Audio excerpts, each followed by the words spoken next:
আসসালামু আলাইকুম। কেমন আছেন সবাই? Welcome to my daily cooking blog. আজকে আমার রেসিপিতে থাকছে মজাদার রসালো কালোজাম মিষ্টি বানানো।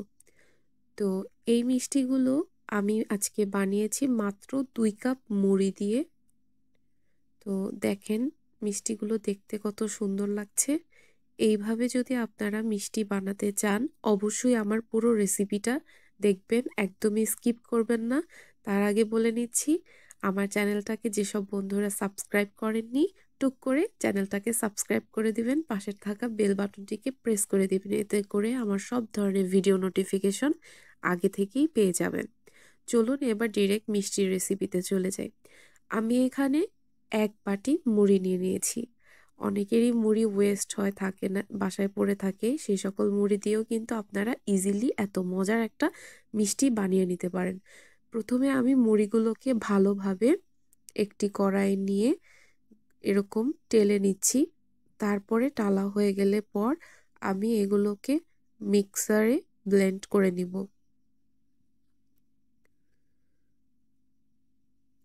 তো দেখুন আমি ব্লেন্ডারে দিয়ে একদম মিহি করে নিচ্ছি। টেক্সচারটা একদম চাউলের গুঁড়ি যেরকম হয় সেরকম মিহি হবে।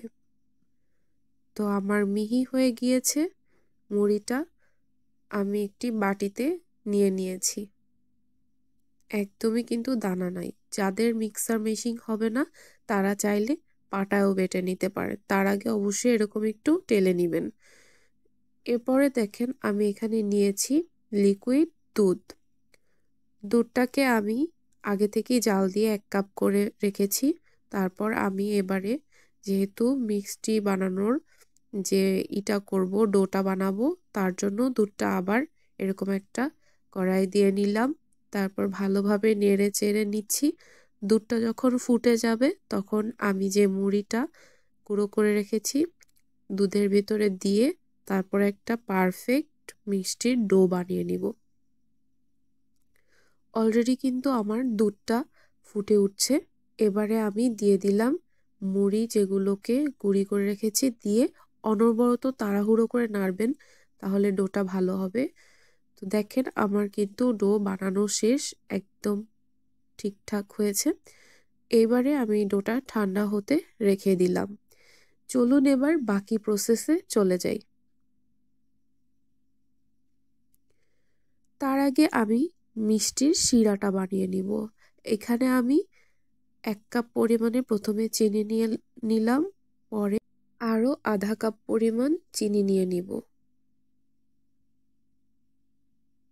আপনারা শিরা বাড়িয়ে কমিয়ে বানাতে পারেন। আপনাদের মিষ্টির পরিমাণ যে অনুযায়ী হবে ঠিক সেই পরিমাণে শিরাটা বানানোর চেষ্টা করবেন।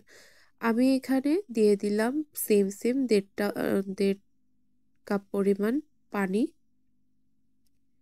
শিরা বানানোর জন্য। আর দিয়ে দিব ২টার মতো এলাচ। এলাচের মাথাটা অবশ্যই একটু ফাটিয়ে দিবেন, তাহলে ঘ্রাণটা বের হতে সাহায্য করবে খুব তাড়াতাড়ি।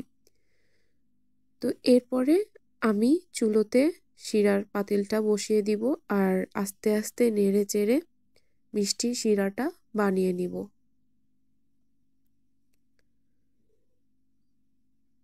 প্রথমে এরকম নেড়ে চেড়ে চিনিটা গলতে টাইম দিব। আস্তে আস্তে করে শিরাটা ফুটার জন্য ওয়েট করব। অলরেডি আমার শিরাটা কিন্তু ফুটতে শুরু করেছে। এবারে পারফেক্ট আমার মিষ্টির জন্য যেরকম শিরাটা করব তার জন্য টাইম নিচ্ছি। যখন শিরাটা আমার বানানো হয়ে যাবে তখন আমি হাত দিয়ে এরকম ধরে জাস্ট দেখে নিচ্ছি শিরাটা একটু লাসা লাসা বাজছে কিনা। সেই সময় কিন্তু আমার শিরাটা উঠিয়ে নিয়ে ঢেকে রেখে দিব। খুব বেশি ঘন করতে যাবেন না, তাহলে মিষ্টির ভিতরে ঢুকবে না।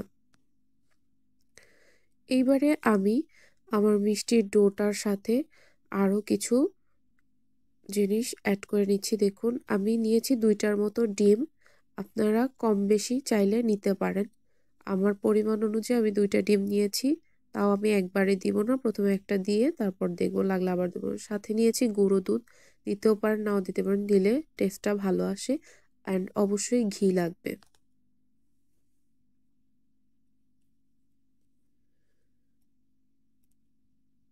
তো এবারে আমি ডোটার ভিতরে নিয়ে নিব প্রথমে একটা ডিম পরিমাণ নিয়ে নিচ্ছি। আগে আমি দুটো দিব না।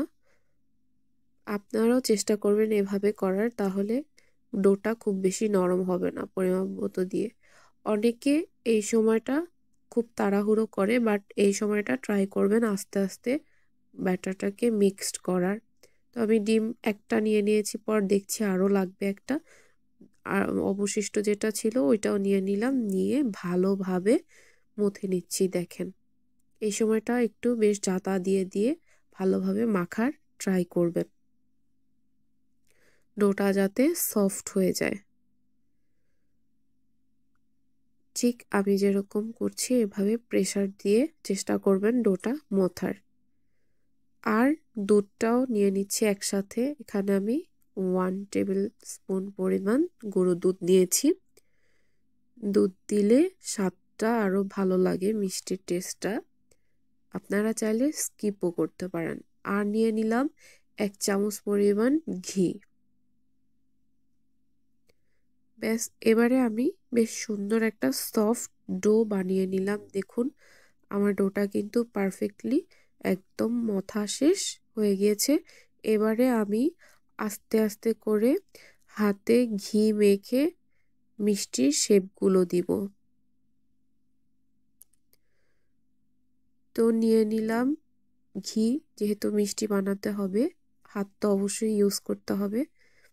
তো হাতে ঘি মেখে তারপর আমি অল্প অল্প করে এরকম লিচির মতো কেটে মিষ্টির ডোটা বানানোর জন্য নিয়ে নিচ্ছি। প্রথমে হাতের মাঝখানে নিয়ে ভালোভাবে একটু রাউন্ড শেপ করে নিব মিষ্টিটা।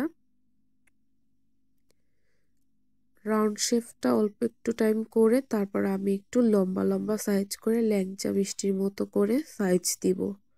বেশ একটু বড় বড় করেই করছি মিষ্টিটার সাইজ। ল্যাংচা মিষ্টির সাইজ করে আমি সবগুলো এক এক করে করে নিলাম। এই যে দেখুন সবগুলো কিন্তু আমি এক সাইজে বানিয়ে নিয়েছি। এবারে ভেজে নেওয়ার পালা। কড়াইয়ে তেল গরম হতে দিয়ে দিলাম। তেলটা যখন গরম হয়ে আসবে এক এক করে মিষ্টিগুলো দিয়ে দিব। যদি বেশি মিষ্টি হয় সবগুলো একবারে দিতে যাবেন না, অল্প অল্প করে দিয়ে ভেজে নেবেন। তো আমার আস্তে আস্তে কিন্তু কালার হতে শুরু করেছে। যেই যেরকম মিষ্টির কালার পছন্দ করেন চাইলে ডিপ ফ্রাইও করতে পারেন, হালকাও করতে পারেন। আমি কিন্তু ঠিক এরকম কালার করে ভেজে তুলে নিয়েছি। এরপর যে শিরাটা গরম করে রেখেছিলাম আবার একটু গরম দিয়ে গরম গরম মিষ্টিগুলো দিয়ে দিলাম। এরপরে আমি 30 মিনিটের মতো এটাকে ভালোভাবে একটু জাল করে নিচ্ছি। জাল করে নিয়ে এরকম গরম গরম আবার ঢেকে রাখবো 2 ঘন্টার মতো। আপনারা চাইলে আর একটু বেশি টাইম নিয়েও রাখতে পারেন, তাহলে আরও ভালো হবে। তো এরকম শিরার ভিতরে আমি একদম ডুবিয়ে গরম গরম ঢাকা চাপা দিয়ে রেখে দিয়ে তারপর আপনাদেরকে দেখাচ্ছি। দেখুন আমার মিষ্টি কিন্তু প্রায় কমপ্লিট।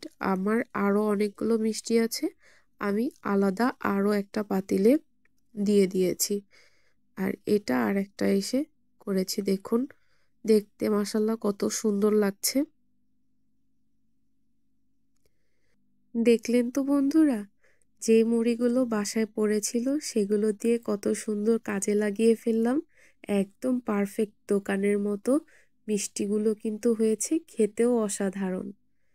আপনারা চাইলেই এরকম বানায় ফেলতে পারেন বাসায়, কোনো ঝামেলা ছাড়াই, বাসায় থাকা সহজ সব উপকরণ দিয়ে। কেমন লাগলো বন্ধুরা আজকের আমার এই মিষ্টির রেসিপিটা? যদি ভালো লেগে থাকে লাইক কমেন্ট শেয়ার দিয়ে পাশে থাকবেন। আজকের মতো ভিডিওটা এখানেই শেষ করছি। আল্লাহ হাফেজ।